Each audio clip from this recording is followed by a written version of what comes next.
নমস্কার বন্ধু, sport pencil চ্যানেলে একটা নতুন ভিডিওতে স্বাগত জানাবো। সব থেকে বড় কথা বন্ধু, জ্যাকসন সিং কি শেষ পর্যন্ত ইস্ট বেঙ্গল ক্লাবে আসছে বন্ধু।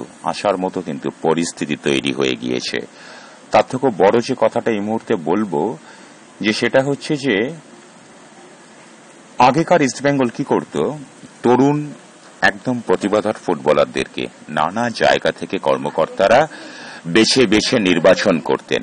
আজকের কর্মকর্তারা ছিলেন না, রাজনৈতিক উদ্দেশ্য প্রণোদিত এসব কর্মকর্তা তখন ছিলেন না, ছিলেন তাদের বাবারা আর কি, যাদের থেকে এরা শিক্ষা পেয়েছে। আমি ঠিক এ ভাষায় কথা বলি। সেসব কর্মকর্তারা ফুটবলারদেরকে নিয়ে আসতেন, সেসব ফুটবলাররা পরে তারকা মহাতারকা হতেন। এটাই ছিল ইস্ট বেঙ্গল ক্লাবের ঐতিহ্য। গত কয়েক বছরের ব্যর্থতা ইস্ট বেঙ্গল ক্লাবকে আবারও সেই পুরনো পথে ফিরিয়েছে। আজকের সেই অপদার্থ কর্মকর্তারা মনে করছেন যে তরুণ প্রতিভাধর ফুটবলারদেরকে আমরা তুলে আনব, ধীরে সুস্থে সেই সব ফুটবলার দ্বারা একদিন তারকা মহাতারকা হয়ে উঠবেন, ইস্ট বেঙ্গল ক্লাবকে সমৃদ্ধ করবেন।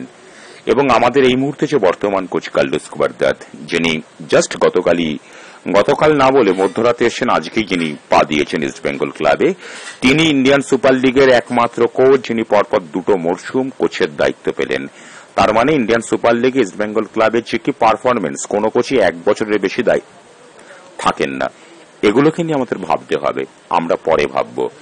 তার থেকে অনেক বড় খবর দেব, জ্যাকসন সিং সত্যি করে ইস্ট বেঙ্গল ক্লাবে আসবে। হ্যাঁ বন্ধু, তার আগে একটা কথা বলে দিই, আলেক্স সাজেকে নিয়ে অনেক রকম আলাপ আলোচনা কথাবার্তা হয়ে গেছে। আজকের ভিডিওতে আমি আপনাদের কাছে স্পষ্ট করে দিই বন্ধু, হায়দ্রাবাদ এফসি 24 বছর বয়সী রাইট ব্যাক আলেক্স সাজির ইস্ট বেঙ্গলে আসার কোনো সম্ভাবনা নেই। এ কথাটা বলে দিলাম। পর মুহূর্তে আপনারা আপনাদের মতন করে দেখে নেবেন, যখন খবরের সত্যাসত্য হয়ে যাবে।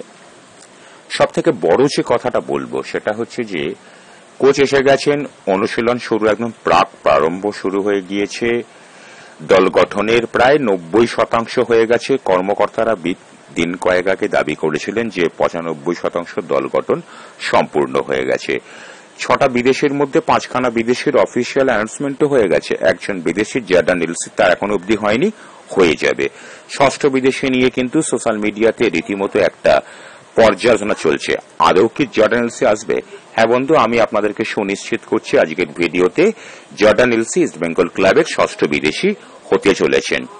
সব থেকে বড় যে খবরটা বন্ধু দেব, যদি গোলরক্ষক পজিশনের দিকে তাকান, দুর্দান্ত আপফ্রন্টে তাকালো দুর্দান্ত।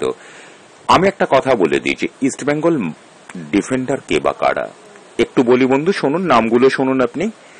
সেন্ট্রাল ডিফেন্সে 2জন বিদেশি, হিজাজি মাহের এবং জর্ডান এলসি ছাড়া আরো 2জন আছেন। একজন হচ্ছে সে লালচুনুঙ্গা, আর একজন হচ্ছে ইপ্রপসুকান সিগেল, দাঁড়াকে ভাই সঠিক বলতে পারছি না, গুরসিমরান সিং। গত মরশুমে কলকাতার লিগ ছাড়া ইন্ডিয়ান সুপার লিগের কোন ম্যাচে তিনি জায়গা পাননি। লেগ ব্যাক পজিশনে বন্ধু নিশু কুমার রয়েছেন, তাকে খুব বেশি নির্ভরযোগ্য মনে করলে কিন্তু ভুল হয়ে যাবে। প্রভাত লাকড়া 2 বছরের চুক্তিতে এসেছেন। প্রভাত লাকড়া প্রোফাইলটা খুব যে হাইফাই, মানে হাইফাই কেন, এমন খুব সাধারণ। ট্রান্সফার মার্কেট দেখাচ্ছে 75,000, হতে পারে কোনো ভুল। 75,000 টাকার ফুটবলার যে ইন্ডিয়ান সুপার লিগে খেলে জানা ছিল না, হতে পারে কোনো তত্ত্বগত ভুল। এরপরে রয়েছে কে, হীরা মণ্ডল। তার আবার ক্ষেত্রে শর্ত আছে, যদি তিনি নিজেকে কলকাতা লিগে প্রমাণ করতে পারেন তবে তিনি জায়গা পাবেন। চলে আসবো সেন্ট্রাল ডিফেন্সে, 2জন বিদেশি নির্বাচন নিয়ে কোনো প্রশ্নই আসতে পারে না। জর্ডান এলসি স্বল্প সময়ের মধ্যে নিজেকে প্রমাণ করেছেন, চোট আঘাত তাকে ট্র্যাকের বাইরে করেছে। আমি আশা করব তিনি সুস্থ হয়েছেন, তিনি নিজেকে আবার পুনরায় তার পুরনো ফর্মে দেখা দেবেন। হিজাজি মায়েরকে নিয়ে কিচ্ছু বলার নেই, অহেতুক শব্দ খরচ করে সময় নষ্ট করব না স্বল্প দৈর্ঘ্যের এই ভিডিওতে। রাইট ব্যাক পজিশনের দিকে তাকালে সেখানে দেখতে পারবো 2জন ফুটবলার, এডুইন ভ্যান্সপাল এবং এই আরেকজন কি হরমনজিৎ সিং খাবড়া। এদেরকে ইস্ট বেঙ্গল ছেড়েছে, এখনো কোনো খবর জানা নেই। প্রথম দিকে 5টা ফুটবলার ছেড়েছে, 3টে বিদেশি, 2টো। শোনা যাচ্ছে যে এডুইন ভ্যান্সপাল, এই হরমনজিৎ সিং খাবড়া বা আমাদের ওই যে ফুটবলারটা ছিলেন আর কি, আমি এই মুহূর্তে নামটা মনে করতে পারছি না আর কি, স্ট্রাইকিং পজিশনে ভিপি সিওয়ের, তাদেরকে নাকি ছাড়া হবে। এখনো পর্যন্ত যেহেতু কোনো অফিসিয়াল ঘোষণা হয়নি, বলতে পারছে না। এদেরকে দিয়ে, হ্যাঁ একজন আছেন মোহাম্মদ রফিক, এদেরকে দিয়ে ডিফেন্স লাইনটা কি সংগঠিত হতে পারে? সার্থক গোলেইকে নেওয়া হয়েছে, তিনিও যদি প্রমাণ করতে পারেন, আমি ধরে নিলাম তারা প্রমাণ করলো, হীরামন্ডল করলো, তারাও করলো, তবুও বন্ধু ইস্টবেঙ্গল রক্ষণভাগের দুটো সাইড ব্যাক ভীষণভাবে নড়বড়ে, বিকল্পর ভীষণভাবে অবাক, এবং সেন্ট্রাল ডিফেন্সের লালচুনঙ্গার উপরে খুব একটা ভরসা রাখা যাচ্ছে না, তার ধারাবাহিকতার ভীষণভাবে অভাব রয়েছে বন্ধু, সেখানেও বন্ধু সমস্যা রয়েছে। সব মিলিয়ে বলতে পারি ইস্টবেঙ্গল রক্ষণভাগ এখনো অব্দি পোক্ত নয়। যদি মাঝ মাঠের দিকে তাকাই, জিকসান সিং এসে গেলে তো একটা দুর্দান্ত ব্যাপার হবে। আলেক্সা যদি রাইট ব্যাক পজিশনে খেলেন, তিনি তো আসছেন না, আপনাদের কাছে আমি কথাটা বলে দিলাম। মাঝ মাঠে বিকল্প ফুটবলারের ভীষণ অভাব। প্রথম একাদশ মোটামুটি দাঁড় করিয়ে দেবেন, ওই যে বললাম বন্ধু, কিছু জুনিয়র ফুটবলারদের উপরে মাঝমাঠ আর ডিফেন্স লাইনটাকে নির্ভর করে আছেন, তার আগামী দিনের তারকা মহাতারকা হবে।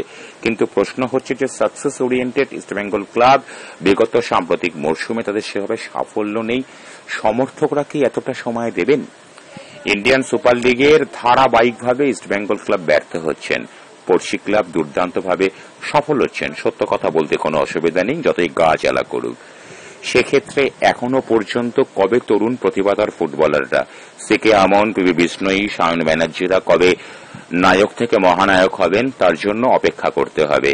হ্যাঁ বন্ধু, অপেক্ষা করার জন্য কি ইস্টবেঙ্গল সমর্থকরা আদৌ কি প্রস্তুত? দল ভালো হয়েছে, দায়িত্ব নিয়ে বলা যায় মাঝমাঠ এবং রক্ষণ ভাগের অবস্থা খুব একটা ভালো না। রাতারাতি ইস্টবেঙ্গল কর্মকর্তারা আমি আশা করতেই পারি তারা দুর্দান্ত কিছু করে দিতেই পারেন। সে দুর্দান্ত কিছু না করলে আমার মনে হয় না ইন্ডিয়ান সুপার লিগে খুব একটা ভালো জায়গায় ইস্টবেঙ্গল পৌঁছাতে পারবে।